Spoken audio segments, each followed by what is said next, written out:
பாண்டியனோட மருமகள் மேல மீனாவுக்கு வந்த சந்தேகம் 5 விஷயங்களை மறைத்து கல்யாணம் பண்ண தங்கமயில். ஸோ என்ன நடந்துச்சு இன்னைக்கான பாண்டியன் ஸ்டோர் சீரியல் அப்படிங்கிறத இந்த வீடியோவில் பார்க்கலாம்.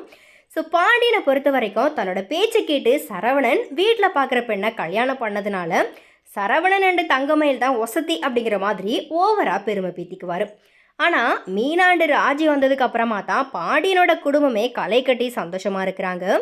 அதுலேயும் ராஜி அண்டு மீனாவினுடைய ஒற்றுமை பார்த்தீங்கன்னா பார்க்குறதுக்கு கண்கொள்ளா காட்சியாகவே இருக்குது. இருந்தப்பவும் தங்கமயில் எந்த ஒரு சின்ன விஷயத்த பண்ணாலுமே அதை பெருமையாக பேசி தலையில் தூக்கி வச்சு கொண்டாடுறதையே பாண்டியன் வேலையாக வச்சிருக்கிறாரு. ஆனால் வீட்டுக்கு வந்த தங்கமயில் எத்தனை பொய்யும் பித்தலாட்டமும் பண்ணி மருமகளாக வந்திருக்கிறாங்க அப்படிங்கிறது பாண்டியனுக்கே தெரியல. அது தெரியாமல் சரவணன் அண்டு தங்கமயிலினுடைய கல்யாணத்தை முறைப்படி பதிவு பண்ணணும் அப்படிங்கிறதுக்காக வீட்டுக்கு வந்த பாண்டியன் தங்கமயில் கிட்ட ஆதார் கார்டு வேணும் அப்படிங்கிற மாதிரி கேட்குறாரு. இதை கேட்டதுமே தங்கமயில் பார்த்தீங்கன்னா திருட்டு மொழி முழிக்கிறாங்க. அதுக்கப்புறமா தான் தெரியுது வயசு வித்தியாசத்துலையும் பொய் சொல்லி கல்யாணம் பண்ணியிருக்கிறாங்க தங்கமயில் அப்படிங்கிறது. அதாவது சரவணனை விடவும் வயசுல மூத்தவங்க தான் இந்த தங்கமயில். இந்த விஷயத்த மட்டும் மறைச்சது இல்லாமல் இன்னும் ஒரு சில விஷயங்களையுமே மறைச்சி தான் கல்யாணம் பண்ணியிருக்கிறாங்க. டபுள் டிகிரி படித்த பெண் அப்படிங்கிற மாதிரியாவும் பொய் சொல்லி ஏமாத்திருக்கிறாங்க.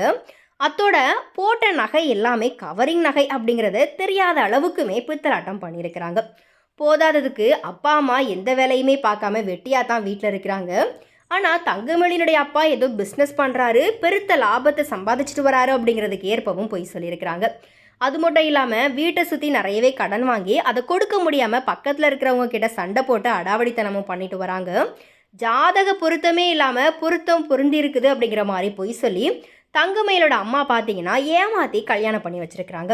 இப்படி பல பொய்களையும் பித்தலாட்டங்களையும் பண்ணி மருமகளாக பாண்டியனோட வீட்டுக்கு நுழைஞ்ச தங்கமயில் எந்த ஒரு விஷயத்துலையுமே மாட்டாமல் பாண்டியன் பெருமை பேசுகிற மருமகளாக வாழ்ந்துட்டு வராங்க.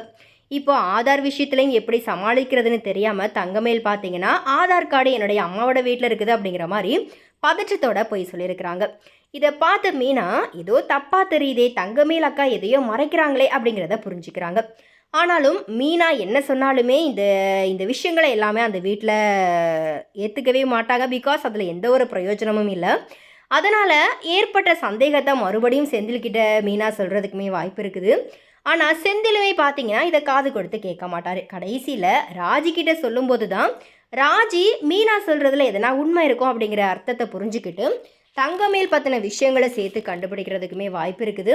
அதே போல் ஒருவேளை அந்த ஆதார் கார்டு விஷயத்தில் மாட்டுறாங்க அண்டு மீனாவுக்கு மட்டும்தான் இப்போ டவுட் வந்திருக்குது. அதனால் மீனா கிட்ட இந்த விஷயத்தில் தங்கமேல் மாட்டிக்கிறாங்க அப்படிங்கிற பட்சத்தில் இதெல்லாம் ஒரு விஷயமா, ஸோ அதாவது பிகாஸ் ஏஜ் டிஃப்ரென்ஸ் இருக்கிறதுலாம் ஒரு விஷயமா அப்படிங்கிற மாதிரி தங்கமயிலையே பார்த்தீங்கன்னா மீனா சமாதானம் பண்ணுறதுக்குமே வந்துட்டு வாய்ப்பு இருக்குது. பிகாஸ் இப்போ ரீசெண்டாகவே பார்த்தீங்கன்னா தங்கமயில் மீனா ராஜி 3 பேருமே ரொம்பவே க்ளோஸாக இருக்கிறாங்க. அதனால் ஒருவேளை இந்த விஷயத்தில் மீனா கிட்ட தங்கமயில் மாட்டினாலும் மீனாவே அதுலேருந்து தப்பிக்கிறதுக்கு ஐடியா கொடுக்கறதுக்குமே சான்சஸ் இருக்குது. பட் மற்ற விஷயங்கள் வெளியே வரும்போது தான் அது ஒரு மிகப்பெரிய ப்ராப்ளமாக உருவாகும். ஸோ பட் அது எப்போ நடக்க போகுது, தங்கமயில் மாட்டுவாங்களா? ஒருவேளை தங்கமயில் மாட்டுற பட்சத்தில் தங்கமயில் இப்போ இருக்கிறது போல் நல்ல கேரக்டராக இருந்தாங்க, பாக்கியம் வந்துட்டு அவங்கள இன்ஃப்ளூயன்ஸ் பண்ணாமல் இருந்தாங்க அப்படின்னா கண்டிப்பாக பாண்டியனுடைய குடும்பத்தில் தங்கமயில் இடம் பிடிச்சிருவாங்க. ஸோ எனவே இது குறித்து உங்களுடைய கருத்துக்களை கமெண்ட்டில் ஷேர் பண்ணுங்கள்.